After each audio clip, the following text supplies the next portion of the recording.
그 노인네 죽음이 나 때문이라고요? 웃기지 마세요. 증거 있냐고요? 나 그 사건이랑 아무 상관도 없습니다.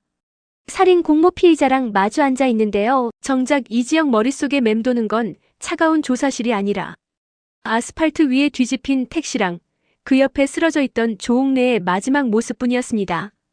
손을 깍지 낀 채 눈을 질끈 감았다 뜨는 사이 형사의 목소리가 귓가에서 멀어졌다가 또렷해졌다가를 반복했어요. 몇 날 며칠 뒤엉켜 있던 기억이 그날 밤으로 거칠게 되감기는 느낌이었습니다. 조옥래가 사고를 당한 날 병원 응급실은 평소보다 훨씬 더 시끄러웠습니다.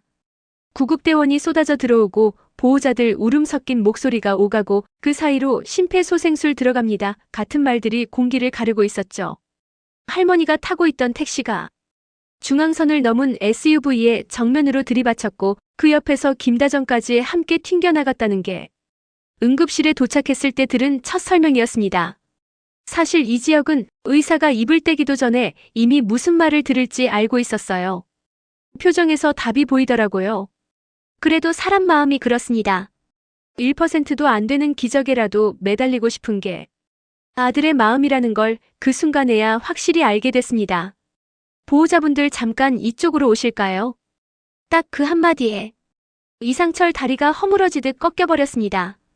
의사는 최대한 침착한 얼굴로 말을 이었습니다.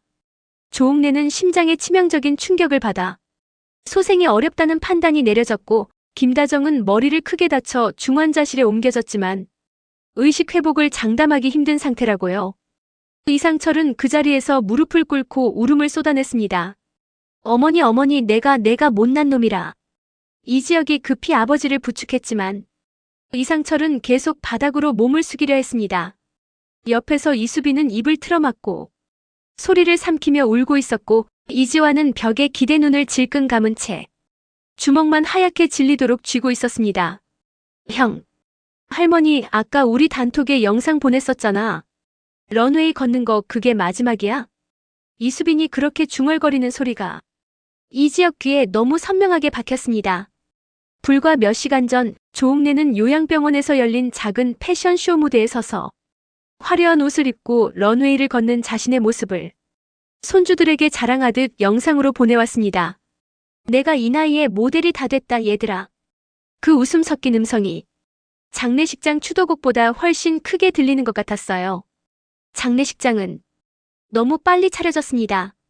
영정 사진 속 조옥래 얼굴은 당장이라도 밥은 먹고 다니냐 한마디 할 것처럼 생생했는데요. 사진을 고른 건 이수빈이었습니다. 할머니가 제일 좋아하던 사진이잖아요. 자기 인생에서 제일 반짝였다고 했던 날이니까요. 영정 앞에 앉은 이상철은 밥도 물도 다 거부한 채 같은 말을 계속 되뇌고 있었어요. 효도 한번 제대로 해드린 게 없네. 맨날 고생만 시키고 이게 뭐냐 이게. 이 지역은 그런 아버지 어깨에 손을 얹어주면서도 영정에서 눈을 쉽게 떼지 못했습니다. 어딘가에서 할머니 특유의 투덜거림이 들릴 것 같았거든요. 뭘 그렇게 쳐다봐. 사진 다 닳겠다. 살아서 효도나 좀 하지. 밤이 깊어갈 무렵 이수빈이 조옥래 유품을 정리하다가 작은 봉투 하나를 발견했습니다. 겉면에는 삐뚤빼뚤하지만 정성스러운 글씨로 이렇게 적혀 있었어요. 내가 세상에서 제일 반짝였던 날 기록. 봉투를 열자 차마 쓰지 못한 소액 모델료 봉투와 반으로 접힌 메모지가 들어있었습니다. 50이 넘어서 처음 무대 위를 걸어봤는데 이렇게 기분이 좋을 줄 몰랐네. 벌어온 돈은 며느리 옷도 사주고 손주들 밥도 사주고 싶어서 아직 못 썼다. 이 나이에 이렇게 예쁨 받는 날이 올 줄 몰랐는데 그래도 한 번은 있어줘서 고맙다. 이수빈은 그 문장을 읽다가 힘이 쏙 빠지듯 바닥에 주저앉았습니다. 눈물이 나오려는데 먼저 숨부터 턱 막히는 느낌이었어요. 이지환이 서둘러 다가와 동생을 끌어안았습니다. 수빈아, 괜찮아? 오빠. 할머니가 제일 행복했던 날이 이거 하나뿐이었던 것 같아서. 근데 그날이 이렇게 끝났다는 게 너무 속상해서. 장례식장 끝쪽에서 이 장면을 지켜보던 이지혁은 가슴 깊은 곳에서부터 어떤 감정이 퍽하고 치밀어 올라오는 걸 느꼈습니다. 일생에 한 번뿐일지 모르는 그날을 이렇게 잘라버린 사람이 정말 그냥 운 나쁜 운전자 하나로 끝나는 걸까? 마침 그때 병원에서 연락이 왔습니다. 김다정이 잠깐 의식을 찾았다는 소식이었죠. 중환자실 안은 머문 사람들의 숨소리까지 다 들릴 만큼 조용했습니다. 침대 위 김다정은 간신히 상반신을 조금 기댄 자세로 누워 있었고 산소 마스크 너머로 힘겨운 숨소리가 새어나오고 있었어요. 여보 나야 상철이. 이상철이 손을 잡자 김다정은 그 손을 힘없이 움켜쥐었다 풀었다를 반복했습니다. 그러다 눈동자를 이지혁 쪽으로 옮겼습니다. 지혁아. 간신히 새어나온 목소리였어요. 엄마 말하면 힘들어요. 일단 쉬어요. 나중에 천천히. 이지혁이 급히 말리자 김다정은 고개를 약하게 저었습니다. 지금이 아니면 다시는 못 말할 거라는 눈빛이었어요. 그 사람. 나 알아. 농담으로라도 듣고 싶은 종류의 말이 아니었는데요. 그 한마디에 이지혁 등줄기를 차가운 기운이 타고 내려갔습니다. 어떤 사람이요? 운전자요? 김다정은 침을 한번 삼키고 천천히 말을 이어가 보려 했습니다. 옛날에 30살쯤 부산에서 그때도 차가 거꾸로. 하지만 그 이상은 나오지 않았습니다. 기계가 경고음을 울렸고 간호사가 황급히 달려와 가족들을 밖으로 내보냈어요. 문이 닫히기 직전 이지혁 귀에 마지막으로 걸린 단어는 역시 부산이었습니다. 그날 저녁 장례식장을 찾은 경찰은 기본적인 수사 상황을 전해주었습니다. 가해자는 송민재, 간암 말기 진단을 받은 가장. 초등학생 딸을 혼자 키우고 있었고 본인은 차량 급발진을 주장하고 있었습니다. 말기 환자라. 딸 하나 남겨놓고 이제 얼마 못 산다는데. 이상철은 그 말 한 줄에 그를 원망해야 할지 딱하게 여겨야 할지 헷갈리는 얼굴이 됐습니다. 하지만 이지혁은 조금 다른 곳이 걸렸습니다. 죽을 날 앞두고 있는 사람이 하필 우리 할머니가 탄 택시를 하필 그 시간에 그 도로에서 중앙선을 넘어 박았다고. 단순 우연이라고 넘기기에는 여러모로 이상했어요. 그래서 이지혁은 장례식장 다음 날 아침 곧장 잠원 의료기 쪽으로 향했습니다. 사장님, 죄송하지만 며칠치 CCTV를 좀 볼 수 있을까요? 사고 전후로 수상한 사람이 있었는지 확인해보고 싶어서. 잠원 의료기 사장은 깊게 고개를 숙이며 말했습니다. 어머님 일 듣고 너무 죄송했어요. 도움될 수 있다면야. 기록이든 뭐든 다 보여드려야죠. 모니터 앞에 앉은 이지혁은 빨리 감기로 복도를 스쳐 지나가는 사람들, 주차장 입출입 차량, 엘리베이터 앞 모습을 하나하나 흘려보내며 집중했습니다. 그리고 어느 순간 손이 툭 멈췄습니다. 병원 복도 끝에 애매하게 서성이는 남자 하나가 화면에 잡힌 거예요. 어디선가 본 것 같은 등짝이었습니다. 얼굴을 보여달라고 주문이라도 한 것처럼. 남자가 고개를 돌려 정면을 향했습니다. 이 사람. 전날 형사가 보여줬던 가해자 인상착의 사진이 머릿속에서 번쩍 떠올랐습니다. 송민재였습니다. 얼굴이 창백해지는 걸 느끼면서도 이지혁은 계속 영상을 돌려보았습니다. 잠시 후 장면이 주차장 쪽으로 넘어갔을 때 송민재는 누군가와 통화를 하며 심하게 동요된 표정으로 서 있는 모습이 나왔습니다. 다행히 CCTV에는 작게나마 음성이 같이 녹음돼 있었어요. 봤어요. 그 여잔 줄 알았으면 애초에 여긴 안 왔죠. 약속 지키는 거 맞죠? 딸은 평생 책임져 준다고 하셨잖아요. 이지혁은 스피커에 귀를 바싹 대고 입모양과 목소리를 맞춰가며 한마디도 놓치지 않으려 했습니다. 시킨 대로 했습니다. 이번까지 더는 못해요. 시킨 대로. 그 말 한 줄이 귀 안에서 이상하게 울렸습니다. 누가 뭘 시켰다는 건지. 이게 정말 단순한 교통사고가 아니라면, 그렇다면 이 사고를 계획한 사람은 누구인지. USB에 영상을 복사해 나가는 동안 이미 이지혁 머릿속에는 어떤 얼굴 하나가 서서히 떠오르고 있었습니다. 가운재단 이사장, 한우진의 친엄마, 은호의 친모, 고성이. 경찰서에 USB를 제출한 뒤 몇 시간이 지나지 않아 형사에게서 다시 전화가 왔습니다. 이 실장님, 조금 특이한 기록이 하나 나와서요. 형사가 말한 건 송민재 딸의 장학금 내역이었습니다. 받는 곳은 가운재단. 보내는 쪽 계좌 명의는 고성이. 보통 장학금이라고 보기엔 금액도 크고 지속된 기간도 특이합니다. 사적인 이해관계가 섞였을 가능성을 보고 있어요. 그 재단, 이사장이 고성이죠. 네. 혹시 개인적으로 아시는? 아니요. 이지혁이 말을 잘랐습니다. 그래도 대충 그림은 그려지네요. 전화를 끊고 나서 이지혁은 바로 중환자실로 향했습니다. 이번에는 아버지를 빈소에 남겨두고 혼자 들어갔습니다. 김다정은 전날보다 상태가 훨씬 나아진 듯 눈빛이 또렷해져 있었습니다.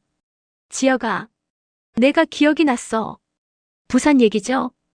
김다정 눈이 동그래졌습니다. 내가 그 말 했었니? 어제 잠깐요. 부산 역주행 그런 단어들. 김다정은 길게 숨을 들이마신 뒤 30살 무렵 부산에서 겪었던 일을 하나씩 꺼내 놓았습니다. 친구 결혼식이 끝난 밤 집으로 돌아가기 위해 택시를 잡으려던 순간 반대편에서 차 한 대가 미친 듯이 역주행으로 달려와 정상 주행 중이던 차량을 그대로 들이받았습니다. 사람들이 비명을 지르는데 몸이 먼저 움직이더라. 휴대폰으로 신고하려고 뛰어갔지. 운전석에서 남자가 내렸는데 술 냄새랑 묘하게 익숙한 향수 냄새가 같이 났어. 그리고 조수석에 타고 있던 여자가 창문 너머로 웃고 있었어. 사람이 피투성이인데도 그때 그 얼굴이 몇십 년이 지나도 머릿속에서 떠나지 않았다고 김다정은 떨리는 목소리로 말했습니다. 그 여자가 며칠 전에 병원 복도에서 마주친 그 여자랑 너무 닮았어. 눈매, 입술, 고개 젖히는 버릇까지. 엄마 확실해요? 사람 얼굴 한 번 찍히면 잘 안 잊는다. 하물며 사고 현장인데. 그 말과 함께 정순이 남편의 사고, 쌍둥이 남매 한우진과 지은호, 그리고 지금 벌어진 일들이 한꺼번에 이지영 머릿속에서 이어지기 시작했습니다. 결국 그는 정순이를 따로 불러 조심스럽게 물었습니다. 사장님, 혹시 은호 씨 아버님 사고 30년 전 부산 맞죠? 정순이는 손에 들고 있던 그릇을 떨어뜨릴 뻔하며 굳어버렸습니다. 그걸 어디서 들었어요, 지혁 씨? 제 엄마가 그때 사고 현장에 있었던 것 같아요. 그리고 이번 할머니 사고 낸 운전자가 그때 가해자랑 같은 사람일 수도 있다고요. 정순이는 한동안 아무 말도 못하고 있다가 서랍 깊숙이 넣어두었던 사진을 꺼냈습니다. 정장을 반듯하게 차려입고 눈웃음을 치며 서 있는 젊은 남자. 은호 아빠예요. 사고 나기 몇 달 전에 부산에서 계약 성사됐다고 친구들이랑 찍은 사진이에요. 사진 속 얼굴과 김다정이 기억하는 영정 속 얼굴이 이지영 머릿속에서 겹쳐졌습니다. 사장님, 은호 씨한테 이 얘기 해주셔야 할 것 같아요. 어떻게 해요? 친엄마가 아빠를 죽였다는 말인데 입이 떨어질까요? 그래도 누군가는 말해야 하지 않을까요? 그래야 그 사람이 더 이상 엄마라는 이름 뒤에 숨지 못하겠죠. 정순이는 결국 길게 한숨을 내쉬며 고개를 끄덕였습니다. 발인 전날 장례식장 복도는 조문객들 발걸음으로 북적이고 있었습니다. 그때 검은 세단 한 대가 조용히 장례식장 앞에 멈췄고 선글라스를 낀 여자가 내려섰습니다. 고성기였습니다. 굳이 여기까지 안 와도 된다니까요. 운전석에서 비서가 말했지만 고성이는 짧게 잘라 말했습니다. 김다정이 얼마나 기억해내는지 내 눈으로 확인해야 마음이 놓여. 내 인생 걸린 문제야. 중환자실 앞 복도 끝에 서 있던 이지혁은 다가오는 그녀를 보고 천천히 등을 떼고 일어섰습니다. 이사장님, 여기서 뵙네요. 늘 그렇듯 예의를 갖춘 말투였지만 여느 때와는 분명히 다른 기운이 그 안에 섞여 있었습니다. 지혁씨, 할머님 일 들었어요. 마음이 너무 안 좋아서 조문이라도 드리러 왔죠. 우리 재단 후원자셨잖아요. 그렇군요. 이지혁이 짧게 대답했습니다. 근데 묘하네요. 30년 전에도 이사장님이랑 많이 닮은 사람이 사람 하나 인생을 통째로 망가뜨리는 사고 현장에 있었더라고요. 고성의 눈과 근육이 아주 미세하게 떨렸습니다. 말씀을 좀 조심하셔야겠네요. 근거 없이 사람 인생을 들쑤시는 건 법적으로도 문제될 수 있으니까요. 증거요? 이지혁이 눈을 가늘게 떴습니다. 있으면요. 바로 그때 복도 끝에서 휠체어가 하나 밀려왔습니다. 은호가 힘든 몸을 이끌며 앞에서 천천히 휠체어를 밀고 있었고 그 위에는 김다정이 앉아 있었습니다. 뒤에서는 정순이가 조심스럽게 보조하고 있었어요. 고성이는 휠체어 위 김다정을 보자 두 눈이 잠깐 커졌다가 곧 표정을 가라앉혔습니다. 지혁아. 김다정이 휘청거리듯 손을 뻗었습니다. 맞다, 그 여자야. 은호가 가만히 휠체어를 멈추고 복도 사이를 바라봤습니다. 한쪽에는 고성애, 그 옆에 선 이지혁. 반대쪽에는 자신이 밀어온 어머니와 정순이. 김다정은 떨리는 손가락으로 고성이를 가리켰습니다. 부산에서 역주행하고 도망가던 차 조수석에 앉아있던 여자. 그때 그 얼굴이야. 나 잊은 적 없어요. 고성이는 짧게 숨을 들이켜더니 바로 웃어버렸습니다. 사고 현장에서 본 얼굴을 30년이 지나서도 그렇게 정확하게 기억한다? 그걸 지금 믿으라는 거예요? 나는 당신 목소리까지 기억해요. 김다정이 이를 악물고 말했습니다. 빨리 타요, 시간 없어요. 그때 당신이 그 남자한테 뭐라고 했는지 지금도 귓가에 남아있어요. 은호 눈이 흔들렸습니다. 진짜예요? 엄마 정말 그랬어요? 고성이는 본능적으로 유라야라는 이름을 부르려다가 입술을 깨물었습니다. 이건 다 누가 일부러 꾸미는 거야. 내가 흔들리게 만들려고. 그만하세요. 정순이가 끼어들었습니다. 이 아이 앞에서 엄마인 척하는 것도 이제 충분합니다. 고 이사장님. 공기가 완전히 바뀌려던 그 순간 형사의 목소리가 복도 끝에서 들려왔습니다. 고성애 씨 맞으시죠? 정복을 입은 경찰 2명과 사건 담당 형사가 서류철을 들고 나타났습니다. 뭐죠 이건? 여기 병원이에요. 이렇게까지 찾아올 일은 없잖아요. 형사는 절차적인 인사를 짧게 마치고 말을 이었습니다. 가해자 송민재 씨가 어젯밤 자백했습니다. 30년 전 부산 사고와 이번 조웅래 씨 사고 모두 특정 인물의 지시에 의해 벌어진 일이라고요. 고성이는 입꼬리를 살짝 올렸습니다. 그래서 그 특정 인물이 나다 이건가 보네요. 요즘 세상이 어떤 세상인데 말 몇 마디로 사람을 범죄자 만들어요? 형사는 차분히 서류를 펼쳤습니다. 가운재단 계좌에서 송민재 딸에게 흘러간 비정상적인 장학금 내역, 사건 전후 집중적으로 오간 통화 기록, 그리고 마지막으로 송민재가 죽기 전에 녹음해둔 통화 파일. 스피커에서 분명히 고성의 목소리가 흘러나왔습니다. 송 씨, 이번 건 깔끔하게 끝낸 거 맞죠? 괜히 살아남는 사람 생기면 우리 둘 다 곤란해져요. 부인 부산 때도 그만하자고 했잖아요. 이번까지 더는 못합니다. 그때도 내가 봐주니까 조용히 넘어간 거잖아요. 딸 평생 책임져 달라며 울던 사람 누구더라. 이번에도 말 잘 들으면 지수 인생은 내가 알아서 챙겨줄게요. 녹음이 끝나자 복도는 숨쉬는 소리조차 들리지 않을 만큼 조용해졌습니다. 조작이에요. 고성이가 거의 비명처럼 외쳤습니다. 목소리 합성 기술이 얼마나 발달했는데. 국과수 감정 끝났습니다. 형사가 단호하게 잘랐습니다. 고성애 씨, 살인교사 및 뺑소니, 방조 혐의로 긴급 체포하겠습니다. 찰칵 수갑 소리가 복도에 울렸습니다. 고성이는 몸부림을 치면서도 끝까지 은호를 향해 소리쳤습니다. 유라야, 너도 내 피 받았어. 너도 언젠가 날 이해하게 될 거야. 다들 착한 척하지만 결국 자신 살려고 남들 밟고 올라가는 건 똑같아. 은호는 천천히 앞으로 한 걸음 나갔습니다. 그 눈에는 눈물 대신 묵직한 결심이 담겨 있었어요. 저를 다시는 그 이름으로 부르지 마세요. 제 엄마는 딱 한 분뿐이에요. 날 키워준 사람, 빚도 연줄도 없이 그냥 날 딸로 받아준 사람. 그 사람이 제 엄마예요. 당신은 제 인생에서 이제 가해자일 뿐입니다. 정순이 눈물이 그제야 왈칵 쏟아졌습니다. 지혁씨, 미안해요. 제 친정일이 여기까지 엮일 줄은. 아니에요, 사장님. 이지혁이 고개를 저었습니다. 우리 다 피해자예요. 누가 누구한테 사과할 일도 아니고요. 이제부터 어떻게 살아가느냐가 더 중요하지 않겠어요? 고성이가 형사들에게 끌려 복도 끝으로 사라졌습니다. 그녀의 날선 목소리는 코너를 돌아 벽 너머로 완전히 꺼져갔습니다.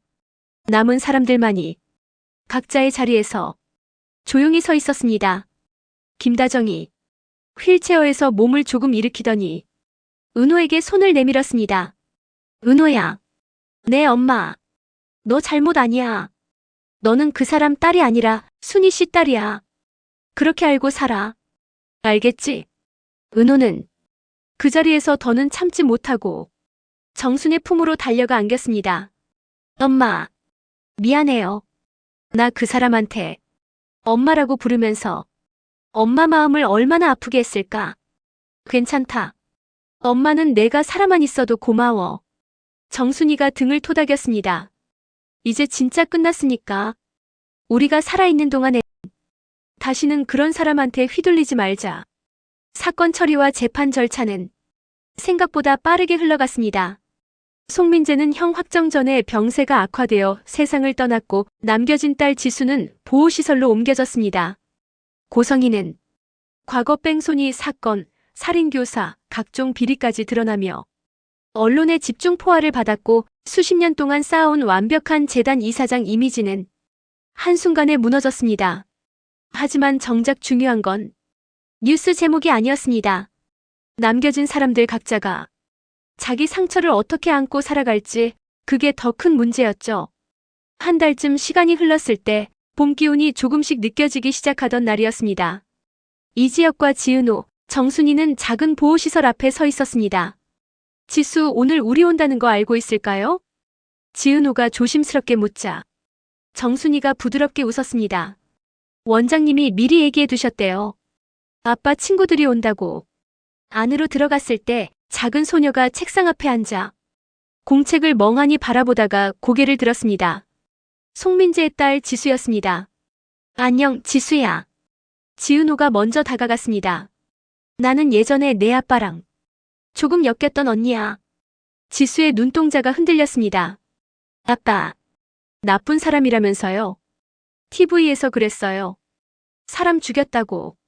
아이 목소리에는 믿고 싶지 않은 진실과 이미 들어버린 단어들이 뒤섞여 있었습니다. 정순이가 의자를 끌어와 지수 옆에 앉았습니다. 지수야, 어른들이 하는 말이 항상 다 맞는 건 아니야. 내 아빠가 잘못된 선택을 한 건 맞지만 그렇다고 해서 내가 사랑받지 못했다는 뜻은 아니잖니. 아빠가 마지막까지 가장 걱정한 건 내가 앞으로 어떻게 살아갈지였대. 이지혁이 봉투 하나를 꺼내 지수 손에 조심스럽게 쥐어줬습니다. 이건 내 아빠가 마지막까지 지키고 싶어 했던 약속이에요. 내가 계속 학교 다닐 수 있게. 우리가 도울 거고 혹시 힘든 일 있으면 여기 적힌 번호로 연락해. 우리가 도와줄게. 봉투 안에는 새 교복 신청서, 생활비 지원 서류, 그리고 삐뚤빼뚤한 글씨로 쓰인 편지 한 통이 들어 있었습니다. 사랑하는 지수에게. 아빠는 좋은 아빠가 못된 것 같구나. 그래도 너만큼은 아빠처럼 살지 않았으면 좋겠다. 사람들 앞에서 고개 숙이지 않고 당당하게 서 있는 어른이 되길 바란다. 아빠가 벌인 일 때문에 네가 욕먹는 일은 없었으면 좋겠다. 지수의 눈이 뜨겁게